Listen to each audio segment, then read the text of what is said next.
വിവോയുടെ Vivo X200 ultra എന്ന പുതിയൊരു smart phone launch ചെയ്യാൻ പോകുന്നുണ്ട്. ഇത് ഫ്ലാഗ്ഷിപ്പ് ലെവലിൽ വരുന്ന സ്മാർട്ട് ഫോൺ ആയിരിക്കും. ക്യാമറ ഫോക്കസ്ഡ് ആയിട്ടുള്ള ഫ്ലാഗ്ഷിപ്പ് ലെവലിൽ വരുന്ന ഒരു സ്മാർട്ട് ഫോൺ കൂടിയായിരിക്കും ഇത്. ഇപ്പം ഈ ഒരു ഫോണിന്റെ ഫീച്ചേഴ്സിനെ പറ്റിയിട്ടുള്ള പല കാര്യങ്ങളും അറിയാൻ കഴിഞ്ഞിട്ടുണ്ട്. എന്തായാലും ഈ ഒരു വീഡിയോയിൽ നമ്മൾ നോക്കാൻ പോകുന്നത് വിവോ X200 അൾട്ര എന്നുള്ള ഫോണിന്റെ ഫീച്ചേഴ്സിനെ പറ്റിയിട്ടാണ്. നമ്മൾ ആദ്യം ഫീച്ചേഴ്സ് ഒക്കെ നോക്കുകയാണെന്നുണ്ടെങ്കിൽ 6.82 ഇഞ്ചിന്റെ 2K റെസൊല്യൂഷൻ വരുന്ന ഡിസ്പ്ലേയും കാര്യങ്ങളൊക്കെ ഇതിൽ വരുന്നതായിരിക്കും. ആ മികച്ചൊരു റെസൊല്യൂഷൻ ഇതിൽ വരും. OLED പാനൽ തന്നെ ഇതിൽ വരുന്നതായിരിക്കും. പിന്നെ LTPO പോലുള്ള ഫീച്ചേഴ്സും കാര്യങ്ങളൊക്കെ ഇതിൽ സപ്പോർട്ട് ചെയ്യുന്നതായിരിക്കും. അതായത് റിഫ്രഷ് റേറ്റ് 1 ഹെർട്സിന്റെയും 120 ഹെർട്സിന്റെയും ഇടയിലൊക്കെ ആയിട്ട് അഡ്ജസ്റ്റ് ചെയ്യാൻ കഴിയുന്നതായിരിക്കും. മാക്സിമം 120 ഹെർട്സിന്റെ റിഫ്രഷ് റേറ്റ് ആയിരിക്കും ഇതിൽ സപ്പോർട്ട് ചെയ്യുക. പിന്നെ കോഡ് കൗഡ് ഡിസ്പ്ലേയും കാര്യങ്ങളൊക്കെ ഇതിൽ വരുന്നതായിരിക്കും. പഞ്ചോൾ ഡിസൈൻ വരും. പഞ്ചോൾ വരിക ടോപ്പ് സെന്റർ ഭാഗത്തായിട്ടായിരിക്കും. അപ്പം അത്യാവശ്യം നല്ല ഡിസ്പ്ലേ ഫീച്ചേഴ്സും കാര്യങ്ങളൊക്കെ ഈ ഒരു ഫോണിൽ വന്നേക്കാം. പിന്നെ in display finger print sensor ഇതിൽ വരുന്നതായിരിക്കും. IP68, 69 റേറ്റിംഗ് കാര്യങ്ങളൊക്കെ ഇതിൽ സപ്പോർട്ട് ചെയ്യും. അപ്പം അത്യാവശ്യം നല്ലൊരു IP റേറ്റിംഗും ഇതിൽ വരുന്നതായിരിക്കും. ഇനി പ്രോസസ്സറിന്റെ കാര്യത്തിലോട്ട് വരികയാണെന്നുണ്ടെങ്കിൽ സ്നാപ്ഡ്രാഗൺ 8 Elite എന്നുള്ള പ്രോസസ്സറുമായിട്ടായിരിക്കും ഈ ഒരു സ്മാർട്ട് ഫോൺ വരിക.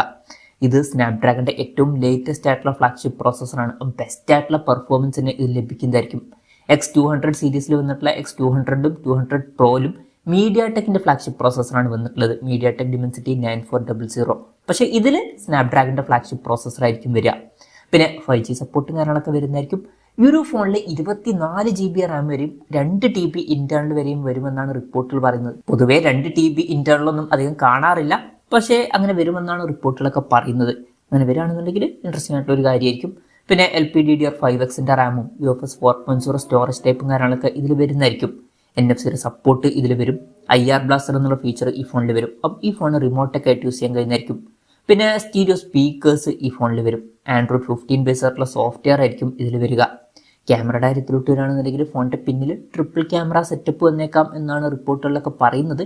50 മെഗാ പിക്സലിന്റെ സോണി LYT-818ന്റെ മെയിൻ ക്യാമറ സെൻസർ ആയിരിക്കും ഇതിൽ വരിക. വോയിസിന്റെ സപ്പോർട്ട് വരും.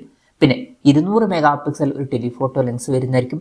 50 മെഗാ പിക്സലിലെ സോണി LYT-818ന്റെ മാക്രോ ടെലിഫോട്ടോ ലെൻസും കാര്യങ്ങളൊക്കെ ഇതിൽ വന്നേക്കാം. പിന്നെ ഫ്രണ്ടിൽ 50 മെഗാ പിക്സൽ സെൽഫി ക്യാമറ വരാനാണ് സാധ്യത. അപ്പം ഓൺ പേപ്പർ നല്ലൊരു ക്യാമറ സ്പെസിഫിക്കേഷൻ ഇതിൽ വന്നേക്കാം. അതുമാത്രമല്ല വിവോയുടെ X സീരീസിൽ വരുന്ന ഫോണുകളിലൊക്കെ വളരെ മികച്ചൊരു ക്യാമറ പെർഫോമൻസ് കാണാറുണ്ട്. ഈവൻ X200 സീരീസിൽ വരുന്ന X200ലും 200 Proയിലും വളരെ മികച്ചൊരു ക്യാമറ പെർഫോമൻസ് കണ്ടിട്ടുണ്ട്. അപ്പം അതിനേക്കാൾ ബെറ്റർ ആയിട്ടുള്ള ഒരു ക്യാമറ പെർഫോമൻസിന് ഇതിൽ എക്സ്പെക്ട് ചെയ്യാവുന്നതാണ്. പിന്നെ ബാറ്ററിയുടെ കാര്യത്തിൽ 6000 mAhന്റെ ബാറ്ററി ഇതിൽ വരുന്നതായിരിക്കും. അപ്പം മികച്ചൊരു ബാറ്ററി കപ്പാസിറ്റി വരും. 90 വാട്ടിന്റെ ഫാസ്റ്റ് ചാർജ് സപ്പോർട്ട് വരുന്നതായിരിക്കും. അതുമാത്രമല്ല 50 വാട്ടിന്റെ വയർലെസ് ചാർജിങ് സപ്പോർട്ടും ഇതിൽ വരുന്നതായിരിക്കും.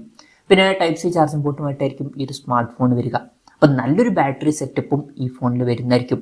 അപ്പം ഇതൊക്കെയാണ് ഫീച്ചേഴ്സിനെ പറ്റി പറയാനുള്ള കാര്യങ്ങൾ. ഇനി ലോഞ്ച് ഡേറ്റിൻ്റെ കാര്യം പറയുകയാണെന്നുണ്ടെങ്കിൽ അതിനെ പറ്റിയിട്ടുള്ള കാര്യങ്ങളൊന്നും ഇപ്പം പറയാൻ കഴിഞ്ഞിട്ടില്ല. അതിനെ പറ്റിയിട്ടുള്ള ന്യൂസുകളൊക്കെ വരുമ്പോൾ അതിനെ പറ്റിയിട്ടുള്ള വീഡിയോസൊക്കെ നമ്മൾ ചെയ്യുന്നതായിരിക്കും. അപ്പം അതുപോലുള്ള വീഡിയോസ് കാണാൻ താല്പര്യമുണ്ടെന്നുണ്ടെങ്കിൽ ഈ ചാനൽ സബ്സ്ക്രൈബ് ചെയ്യാവുന്നതാണ്. വിലയുടെ കാര്യം പറയുകയാണെന്നുണ്ടെങ്കിൽ X200 Pro എന്ന സ്മാർട്ട് ഫോൺ തന്നെ 95,000 രൂപ പ്രൈസേജിലായിട്ടാണ് വരുന്നത്. അപ്പം ഇതിൻ്റെ വില അതിനും കൂടാൻ ചാൻസ് ഉണ്ട്. ഒരു 1,10,000 15,000 രൂപ പ്രൈസേജിലൊക്കെ ആയിട്ട് നമുക്ക് ഈ ഒരു ഫോൺ എക്സ്പെക്ട് ചെയ്യാവുന്നതാണ്. കൺഫർമേഷൻസ് ഒന്നുമില്ല. ഇന്ത്യയിൽ ലോഞ്ച് ചെയ്യൂ എന്നുള്ള കാര്യങ്ങളും ഇപ്പോൾ കൺഫേം ആയിട്ടില്ല. എന്തായാലും വിവോയുടെ X200 അൾട്ര എന്ന പുതിയൊരു സ്മാർട്ട് ഫോൺ ലോഞ്ച് ചെയ്യാൻ പോകുന്നുണ്ട്. ഈ ഒരു ഫോണിനെ പറ്റിയിട്ടുള്ള നിങ്ങളുടെ അഭിപ്രായം ജസ്റ്റ് ഒന്ന് കമൻറ്റ് ചെയ്യുക. അതുപോലെ തന്നെ ഈ ഒരു സ്മാർട്ട് ഫോൺ ഇന്ത്യൻ മാർക്കറ്റിലൊക്കെ ലോഞ്ച് ചെയ്യുകയാണെന്നുണ്ടെങ്കിൽ നിങ്ങൾ ഏത് പ്രൈസിങ്ങിലാണ് എക്സ്പെക്ട് ചെയ്യുന്നത് എന്നുള്ള കാര്യം കൂടി ജസ്റ്റ് ഒന്ന് കമൻറ്റ് ചെയ്യുക.